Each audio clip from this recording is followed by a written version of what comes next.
एक दैत्य अथवा महान उदार द्रविड़ शासक महिषासुर। दोस्तों, महिषासुर एक महान उदार द्रविड़ शासक की असली कहानी बाबा साहब डॉक्टर भीमराव अंबेडकर ने अपने एक निबंध में इस बात पर जोर देते हैं कि महाभारत और रामायण में असुरों को इस प्रकार चित्रित करना पूरी तरह गलत है कि वे मानव समाज के सदस्य नहीं थे। असुर मानव समाज के ही सदस्य थे। दोस्तों, आज के इस वीडियो में हम एक ऐसे शासक की वास्तविक कहानी को जानने वाले हैं जिसे आज भी लोग गलत नज़र से देखते हैं। दोस्तों, हम बात कर रहे हैं महिषासुर की, जिसे दुनिया राक्षस, दानव, असुर और न जाने क्या क्या कहती है। तो वीडियो के अंत तक जरूर बने रहें, क्योंकि साक्ष्य प्रमाण के साथ महिषासुर के कहानी का पर्दाफाश करने वाले हैं। अगर वीडियो पसंद आए तो इसे लाइक, चैनल को सब्सक्राइब और शेयर जरूर करें। तो चलिए वीडियो को शुरू करते हैं। दोस्तों, एक दैत्य अथवा महान उदार द्रविड़ शासक जिसने अपने लोगों की लुटेरे, हत्यारे, आर्यों से रक्षा की। महिषासुर ऐसे व्यक्तित्व का नाम है जो सहज ही अपनी ओर लोगों को खींच लेता है। उन्हीं के नाम पर मैसूर का नाम पड़ा है। यद्यपि कि हिंदू मिथक उन्हें दैत्य के रूप में चित्रित करते हैं, चामुंडी द्वारा उनकी हत्या को जायज ठहराते हैं, लेकिन लोक गाथाएं इसके बिल्कुल भिन्न कहानी कहती है। यहाँ तक कि डॉक्टर भीमराव अंबेडकर और ज्योतिबा राव फूले जैसे क्रांतिकारी चिंतक भी महिषासुर को एक महान उदार द्रविड़ियन शासक के रूप में देखते हैं, जिसने लुटेरे, हत्यारे, आर्यों, सुरों से अपने लोगों की रक्षा की। इतिहासकार विजय महेश कहते हैं कि माही शब्द का अर्थ एक ऐसा व्यक्ति होता है जो दुनिया में शांति कायम करे। अधिकांश देशों के राजाओं की तरह महिषासुर न केवल विद्वान और शक्तिशाली राजा थे, बल्कि उनके पास 177 बुद्धिमान सलाहकार थे। उनका राज्य प्राकृतिक संसाधनों से भरपूर था।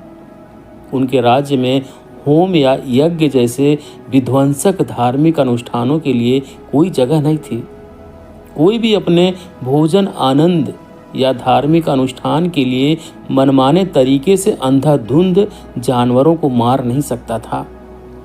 सबसे बड़ी बात यह थी कि उनके राज्य में किसी को भी निकम्मे तरीके से जीवन काटने की इजाज़त नहीं थी। उनके राज्य में मनमाने तरीके से कोई पेड़ नहीं काट सकता था। पेड़ों को काटने से रोकने के लिए उन्होंने बहुत सारे लोगों को नियुक्त कर रखा था। विजय दावा करते हैं कि महिषासुर के लोग धातु की ढलाई की तकनीक के विशेषज्ञ थे। इसी तरह की राय एक अन्य इतिहासकार यमियल सेजन प्रकट करती हैं।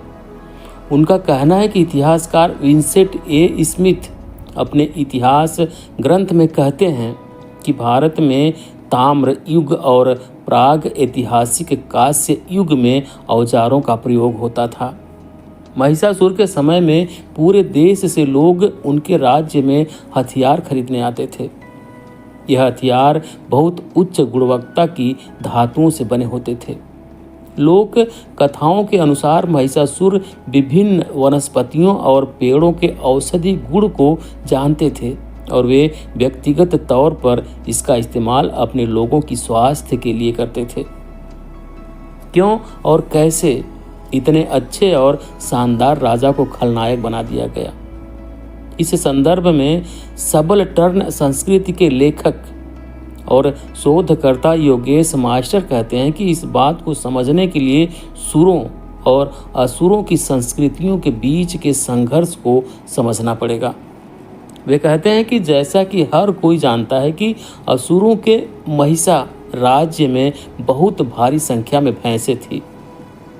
आर्यों की चामुंडी का संबंध उस संस्कृति से था जिसका मूल धनगाह थी। जब इन दो संस्कृतियों में संघर्ष हुआ तो महिषासुर की पराजय हुई और उनके लोगों को इस क्षेत्र से भगा दिया गया।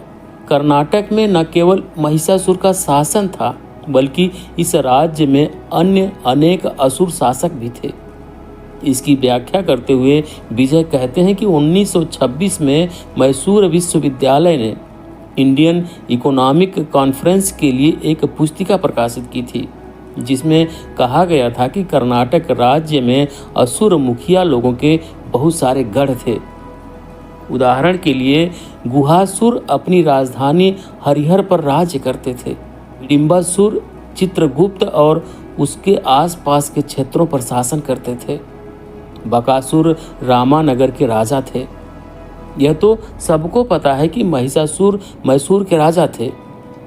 यह सारे तथ्य वह बताते हैं कि आर्यों के आगमन से पहले इस परे क्षेत्र पर देशज असुरों का राजा था। आर्यों ने उसके राज्य पर कब्जा कर लिया। बाबा साहब डॉक्टर बी.आर. अम्बेडकर ने भी ब्राह्मणवादी मिथकों के इस चित्रण का पुरजोर खंडन किया है कि असुर दैत्य थे। डॉक्टर अम्बेडकर ने अपने एक निबंध में इस बात पर जोर देते हैं कि महाभारत और रामायण में असुरों को इस प्रकार चित्रित करना पूरी तरह गलत है कि वे मानव समाज के सदस्य नहीं थे। असुर मानव समाज के ही सदस्य थे। डॉक्टर अंबेडकर ब्राह्मणों का इस बात के लिए उपहास उड़ाते हैं कि उन्होंने अपने देवताओं को दयनीय कायरों के एक समूह के रूप में प्रस्तुत किया है।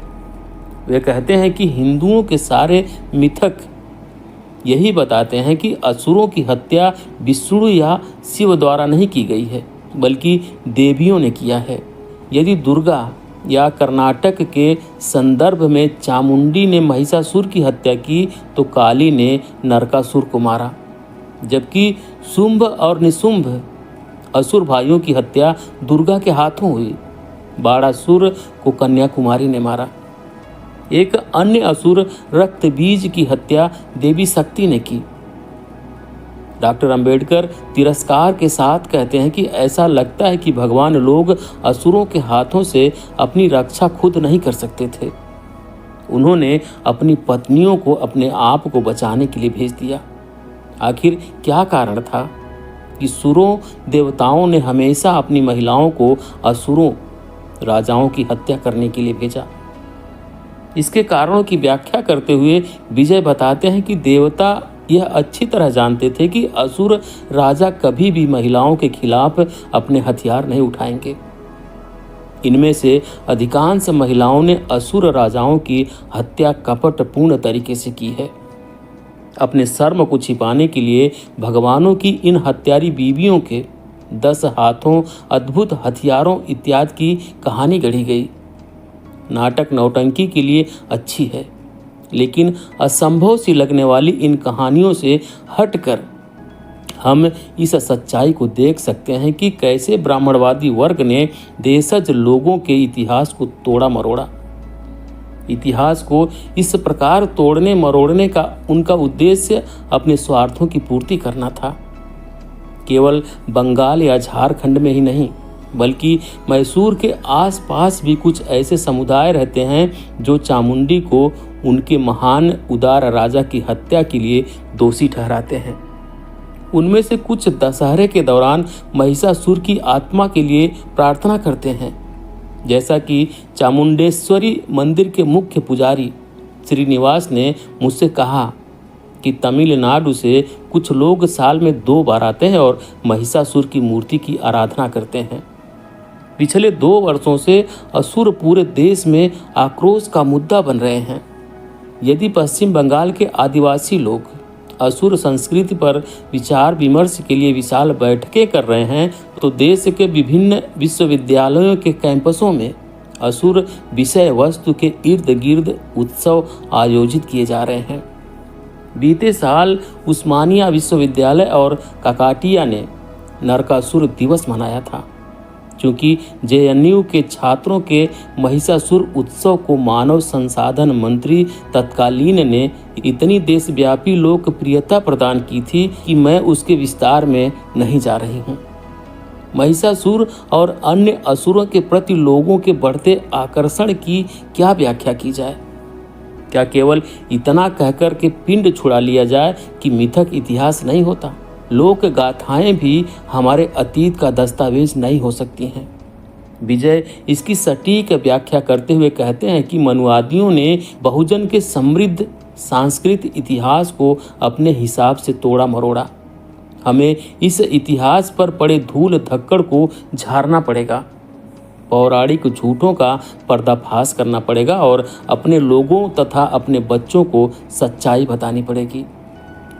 यही एकमात्र रास्ता है जिस पर चलकर हम अपने सच्चे इतिहास के दावेदार बन सकते हैं।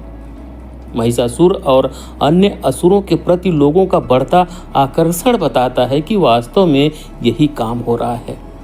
तो दोस्तों, यदि वीडियो पसंद आई है तो इसे लाइक, चैनल को सब्सक्राइब और शेयर करें तथा कमेंट में अपनी पहचान जरूर दें। धन्यवाद।